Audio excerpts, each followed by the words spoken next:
सांस्कृतिक आयोजन सब इतनी तेजी से शुरू हुए कि धीरे धीरे फिर कोरोना की जकड़ में हम आ गए। ये कोरोना क्या है? एक वायरस है जो खुद के कारण कम फैलता है,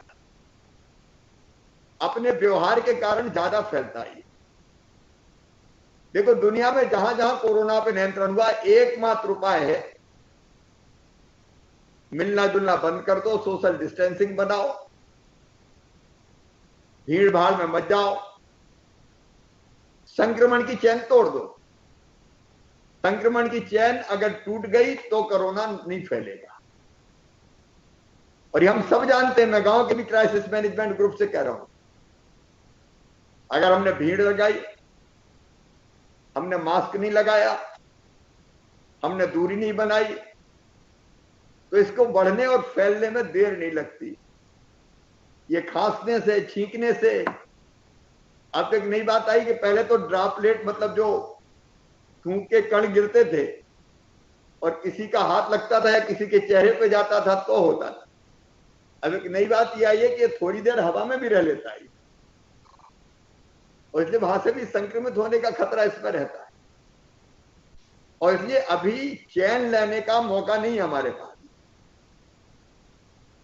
वायरस रहेगा। अभी भी हमारे एक्टिव केस हैं जिले में, अधिकांश पंचायतें मुक्त हो गई है, लेकिन कुछ पंचायतों में अभी केस बचे हुए हैं, कुछ वार्डों में केस बचे हुए हैं। अगर हम सावधान नहीं रहे तो ये केस ही लगातार संक्रमण बढ़ा देंगे। इसलिए पहली चीज मैं आपसे निवेदन कर रहा हूं, असावधान मत हो जाना, उसका परिणाम बहुत भयानक होता है। सावधानी रखना, कोई भीड़ भाड़ नहीं, कोई आयोजन नहीं, कोई मेला ठेला नहीं। आपने रोकने में मदद की है, आप भी इसको रोके रहना। और हमको जो करना है, मध्य प्रदेश ने जो कुछ किया अद्भुत है। आज मैंने प्रारंभ में जैसे बताया, देश में हम सबसे अच्छी स्थिति में, वो आपके पार्टिसिपेशन के कारण, जनता के सहयोग के कारण, क्योंकि जनता निकल पड़ी कि नहीं ठीक है, कोरोना को खत्म करना तो वैसा व्यवहार हम करेंगे। लेकिन ये क्राइसिस मैनेजमेंट ग्रुप को परमानेंट रखना है, ये अब समाप्त नहीं होगा।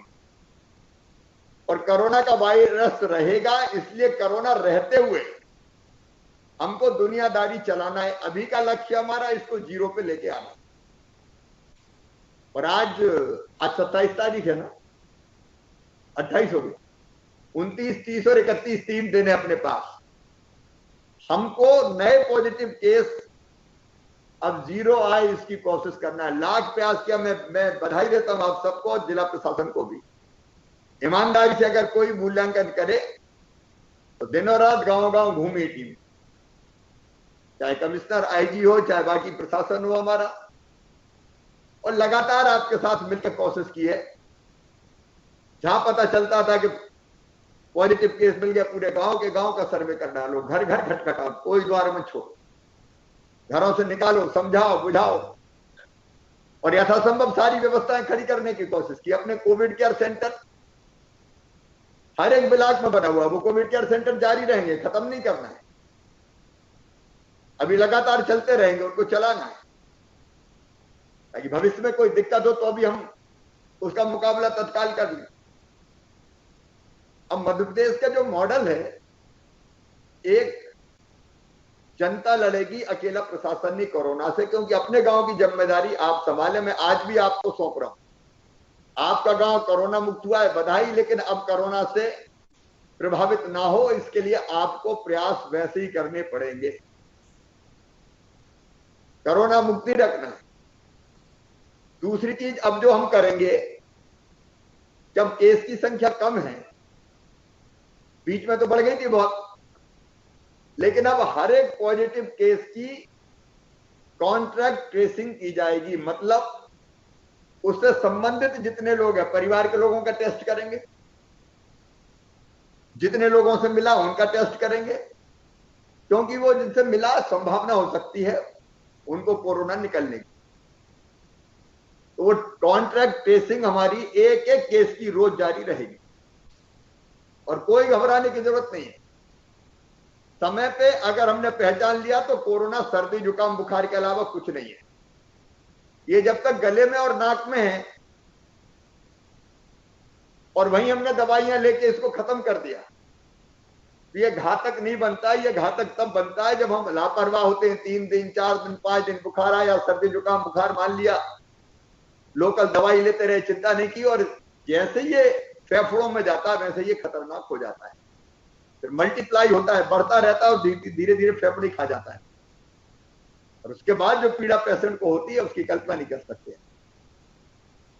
और इसलिए जैसे कॉन्टैक्ट ट्रेसिंग से कोई पहचान में आया तुरंत दवाई देंगे ना।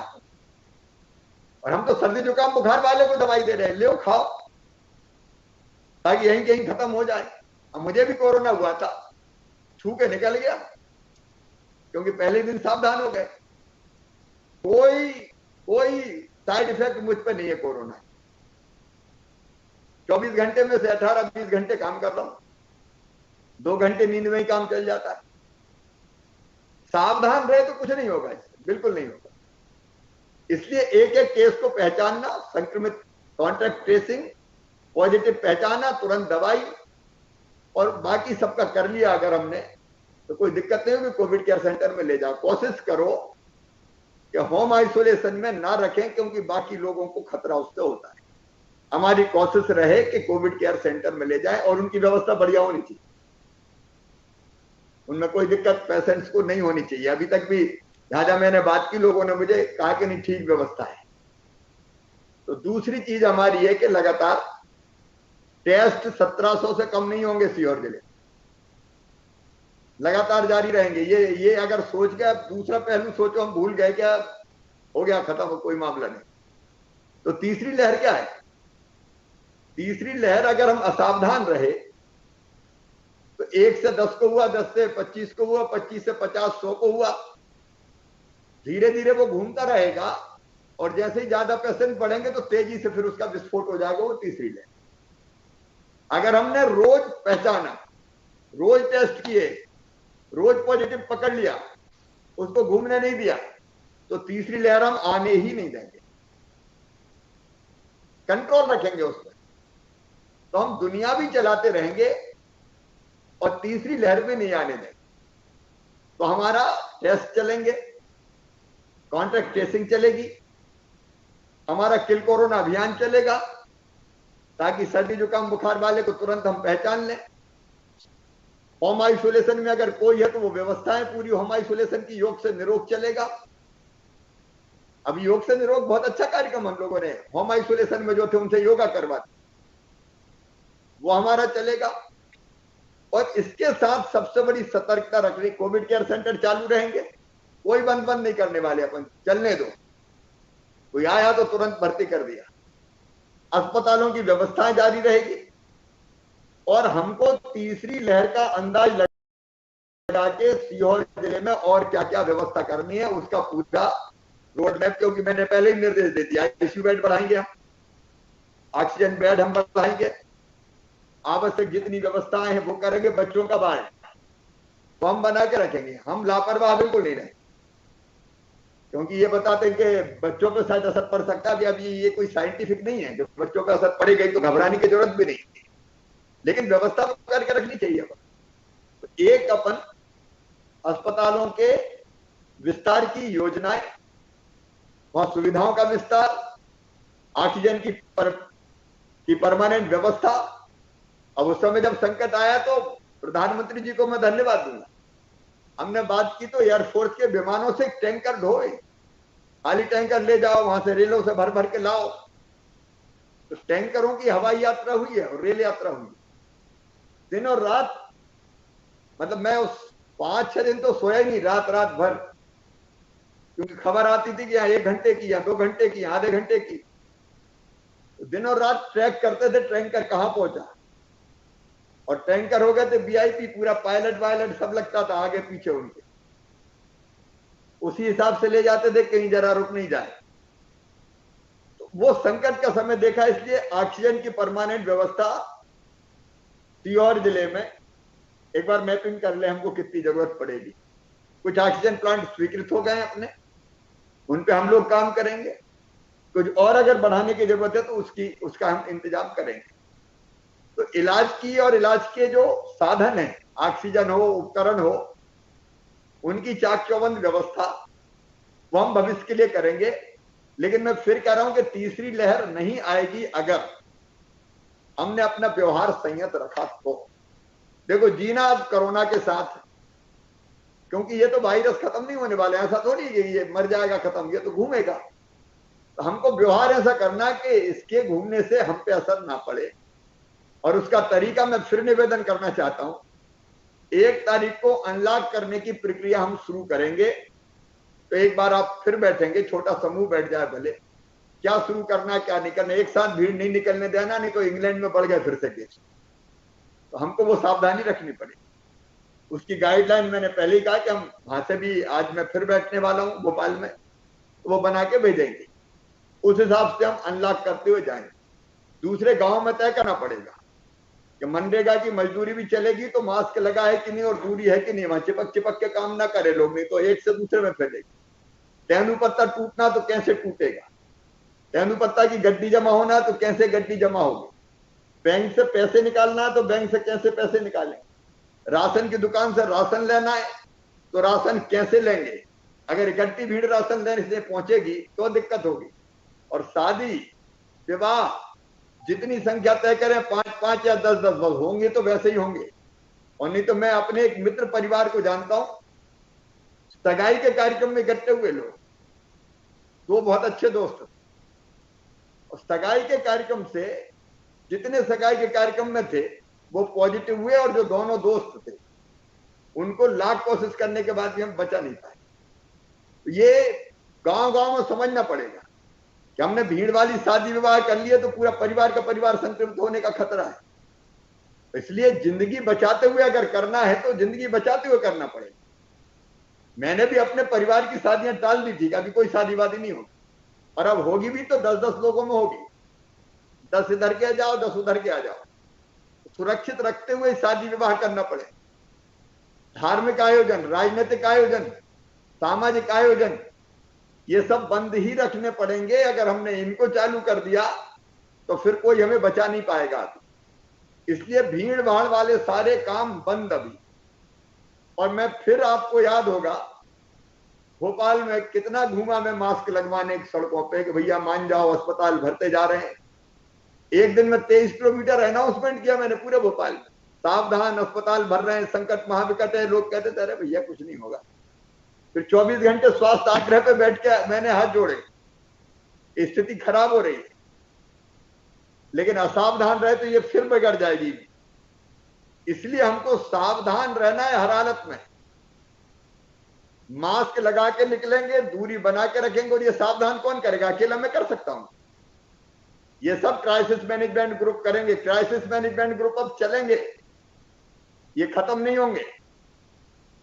इनको कई तरह की जवाबदारियां और है। जैसे मैंने कहा, राशन का वितरण कौन देखेगा, गांव की टीम देखे ना, क्या दिक्कत, ठीक से राशन बढ़ जाए उसकी चिंता करें। मध्य प्रदेश में बाय एंड लार्ज कहीं कोई दिक्कत नहीं, लेकिन फिर भी क्राइसिस मैनेजमेंट ग्रुप का काम है, जितनी योजनाएं हैं उनका ढंग से क्रियान्वयन हो। और एक बात मैं साफ करूं, अगर राशन फासन में कोई गड़बड़ करे तो सीधे जेल भेजना, छोड़ना मत, एनएसए लगाओ। अभी रेमडेसिविर इंजेक्शन के मामले में रासुका में जेल भेजा है, चक्कियां पीस रहे हैं लोग, और उसमें यह भी ध्यान नहीं रखा कि कौन क्या है। अगर नर्स भी गिरफ्तार हुई तो जेल में है। अपवाद है ये, बहुत अपवाद। हमारी पैरामेडिकल स्टाफ, डॉक्टर, उन्होंने जी जान से सेवा की है, बहुत अच्छा काम किया, लेकिन कोई ने गड़बड़ की तो सीधे जेलों में, बाहर नहीं निकलने दिया।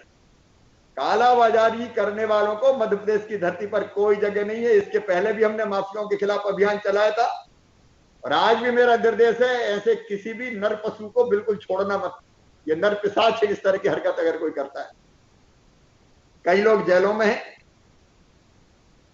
और मुझे लगता है कि जहां जरूरत पड़ेगी मैं सख्ती करके भी ऐसे लोगों को कुचल के रख दे। कोई दया माया की जरूरत नहीं है। आप सबसे मेरा आग्रह यही है कि जितनी चीजें हैं, जैसे बच्चों का मामला है, हमारा पोर्टल बन गया अनाथ बच्चे, तो हमारे रहते अनाथ कैसे? मध्य प्रदेश के बच्चे, उनकी चिंता करेंगे। सरकारी कर्मचारी मेरे भाई और बहन, उन्होंने मध्य प्रदेश ने तय किया सीधे। भगवान ना करे, लेकिन दुर्भाग्यपूर्ण स्थिति ऐसी बनी कि कई लोगों की जान चली गई। और हमने कहा कि फास्ट ट्रैक पर अनुकंपा नियुक्ति देंगे, जिस पद पे थे उसी पद पे, और हर एक को दैनिक वेतन भोगी हो, चाहे वो आउटसोर्स का कर्मचारी हो, नियमित हो अनियमित हो, कॉन्ट्रैक्ट वाला हो, संविदा वाला हो, कोई को नहीं छोड़ा। अनुग्रह राशि और अनुकंपा नियुक्ति की व्यवस्था, और एक कोविड के निःशुल्क उपचार की व्यवस्था, क्योंकि ये शरीर नहीं तोड़ता, आर्थिक रूप से तोड़ देता है। और इसलिए हम लोगों ने तय किया, हमने योजना बनाई मुख्यमंत्री कोविड उपचार योजना, जिसमें सरकारी अस्पताल के साथ अनुबंधित अस्पताल और प्राइवेट अस्पतालों को जोड़ के हजारों लोगों का इलाज करवाए। तो उसका भी क्रियान्वयन ठीक से होता रहे। भगवान ना करे ज्यादा केस आए कि ज्यादा लोगों को भर्ती करना पड़े, आज अस्पताल खाली पड़े, बिस्तरों की कोई दिक्कत नहीं है, लेकिन फिर भी अगर कोई आता है तो निःशुल्क उपचार की व्यवस्था वो हमको सुनिश्चित करना है। और मैं क्राइसिस मैनेजमेंट ग्रुप से निवेदन करना चाहता हूं, गांव में, वार्ड में भी और ब्लॉक में भी, गांव में बैठक हो क्राइसिस मैनेजमेंट ग्रुप की, और वो क्राइसिस मैनेजमेंट ग्रुप तय करेगा कि गांव में क्या चलेगा और क्या नहीं चलेगा।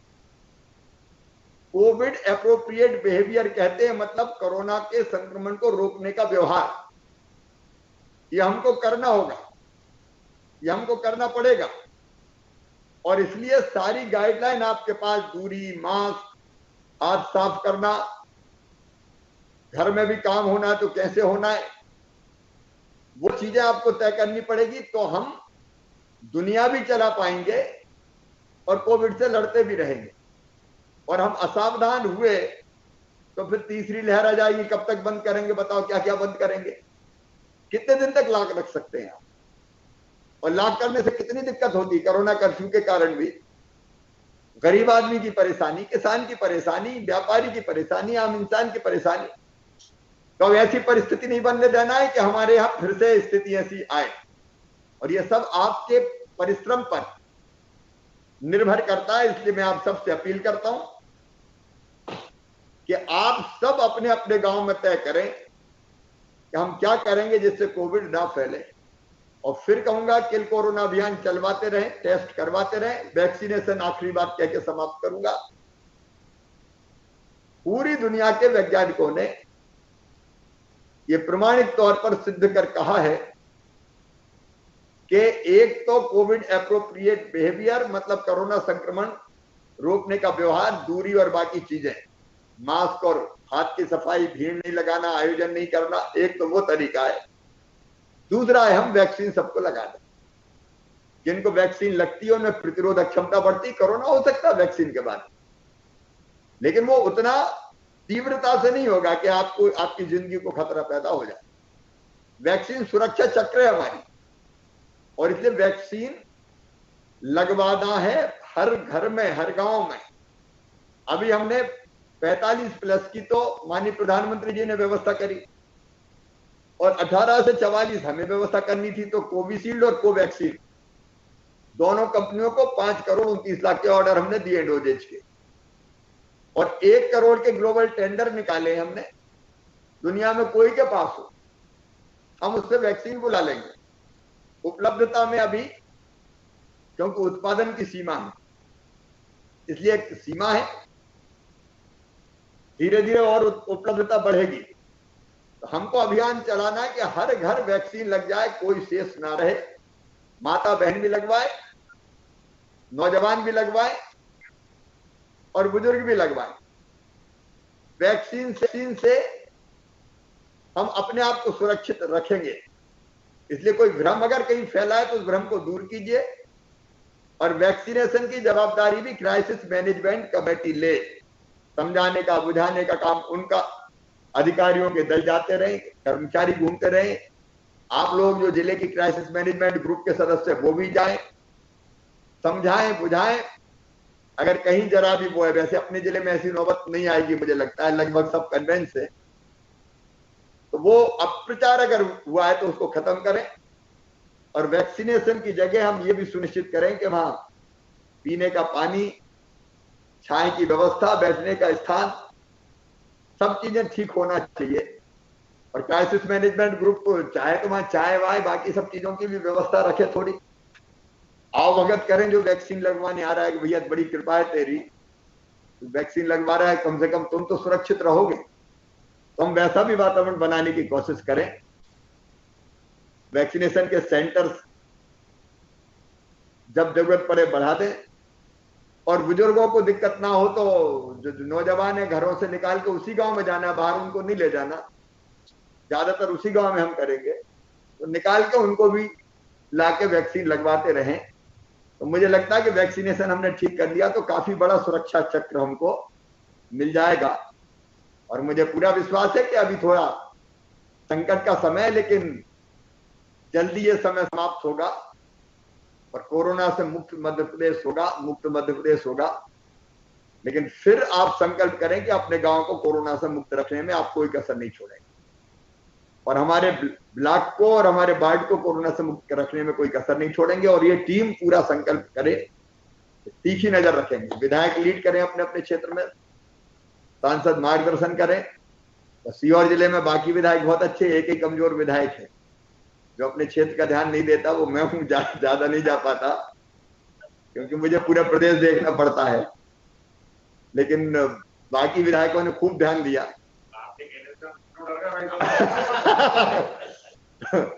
एक ही विधायक जरा कम दौरे वोरे करता, अपने क्षेत्र में नहीं गया। तो आप सब लोग ध्यान रखेंगे, क्योंकि अभी अपन 2-3 महीना तीखी नजर रखें। मेरी हसरत है कि तीसरी लहर नहीं आने दें मध्य प्रदेश में, पहले ही इतनी कोशिश करें कि फिर वो संकट का सामना मध्य प्रदेश को ना करना पड़े। और आप सबके साथ मिलकर अपन ये काम कर सकते हैं, मुझे पूरा विश्वास है, सबका सहयोग भरपूर मिलेगा। कोरोना हारेगा, सीहोर जिला जीतेगा, मध्य प्रदेश जीतेगा, भारत जीतेगा। बहुत बहुत धन्यवाद सबको।